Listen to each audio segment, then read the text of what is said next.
Una tormenta perfecta sacude la economía del Reino Unido. El país vive con la inflación más alta de los últimos 40 años mientras enfrenta una ola de huelgas que amenaza con paralizar varios sectores. En este convulso escenario, el Fondo Monetario Internacional estima que la economía británica será la única entre los países ricos en contraerse en 2023.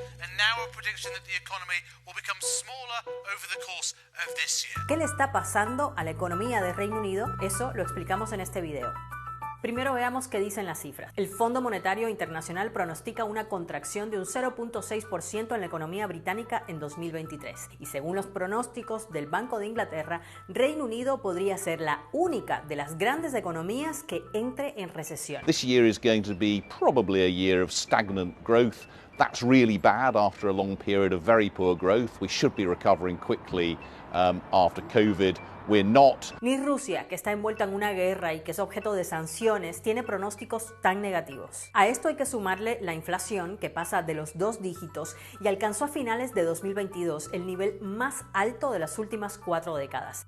Esto es 5 veces el objetivo de inflación oficial del Banco de Inglaterra del 2%. Estas cifras se dan además en el contexto de una de las épocas de más inestabilidad que ha vivido el Reino Unido, que recordemos llegó a tener 3 primeros ministros en 7 semanas en julio de 2022. Uno de los problemas más desafiantes que enfrenta la economía británica actualmente es la escasez de mano de obra, que ha aumentado los costos de producción y los precios. Las causas de esta escasez son múltiples y aún se están estudiando. Por una parte está el éxodo de trabajadores que dejaron su empleo en la pandemia y que no regresaron. Por otra, el envejecimiento de la población y las jubilaciones, así como otras personas que posponen su regreso al trabajo después de ser padres, porque la guardería en Reino Unido es una de las más caras del mundo. Pero muchos economistas ven también al Brexit como otro factor importante que está golpeando la economía británica y está detrás de la alta inflación. El divorcio con la Unión Europea volvió más engorroso el trámite para europeos para venir a trabajar al Reino Unido, y esto provocó escasez de trabajadores en sectores clave como la hostelería, el transporte o el comercio minorista. El comercio entre el Reino Unido y la Unión Europea no ha disminuido mucho, pero se ha vuelto más caro porque han surgido nuevas barreras y más burocracia para las empresas británicas o para las compañías extranjeras que tienen base europea en Reino Unido y que quieren comerciar con la Unión Europea. ¿Y cuáles son los efectos que están viendo los británicos? Una de las publicaciones de economía más importantes en Reino Unido, el Financial Times, lo planteaba así: es la 6ª economía del mundo, pero no puede proporcionar a sus ciudadanos una ensalada. Y esto hace referencia a que en los últimos meses se han visto estanterías vacías de productos frescos en los supermercados. Y de hecho, en varios supermercados se ha racionado la venta de huevos, lechuga, tomates o pepinos. Hay varios factores detrás de esta escasez: fertilizantes más caros por la guerra en Ucrania, menor producción de frutas y hortalizas en España y Marruecos, que son proveedores importantes de esos productos durante el invierno en Reino Unido, y los problemas de transporte y la escasez de trabajadores agrícolas temporales. Todo esto ha puesto bajo presión la cadena de suministro. Pero además, los alimentos que sí están disponibles están más caros. La empresa de investigación de mercado Kantar dijo que los hogares del Reino Unido se enfrentan en promedio a un gasto aproximado de $1,000 al año más en las compras de supermercado. A esto se suma el aumento de las facturas de energía por la guerra en Ucrania y el papel que tiene Rusia como uno de los proveedores de gas y energía más importantes del mundo.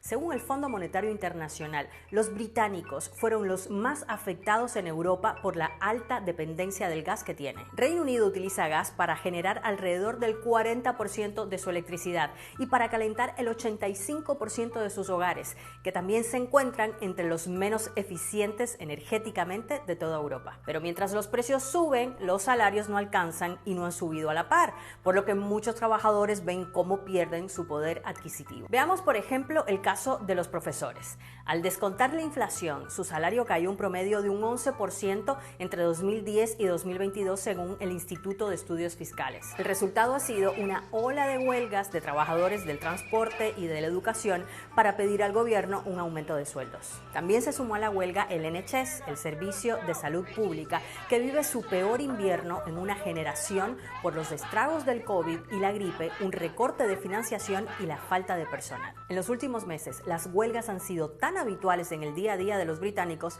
que la BBC publicó un calendario mensual de paros. Por ahora, el gobierno se ha resistido a las demandas, ha criticado a las huelgas y ha defendido que aumentar los salarios ahora ejercería más presión sobre la inflación. En cambio, para combatir el alza de los precios, el Banco de Inglaterra ha incrementado las tasas de interés por 10ª vez consecutiva hasta llegar ya a un 4%. Pero esta subida de tasas también tiene una desventaja: el valor de las hipotecas aumenta y el crecimiento económico se ralentiza. Menos personas pueden acceder a la compra de viviendas, por lo que los precios de los alquileres se han disparado. Según las últimas cifras de la Oficina Nacional de Estadísticas de Reino Unido, subieron un 4.2% en promedio en un año. Este es el clima de descontento y predicciones negativas en el que está inmerso Reino Unido, considerada una de las economías más fuertes del mundo.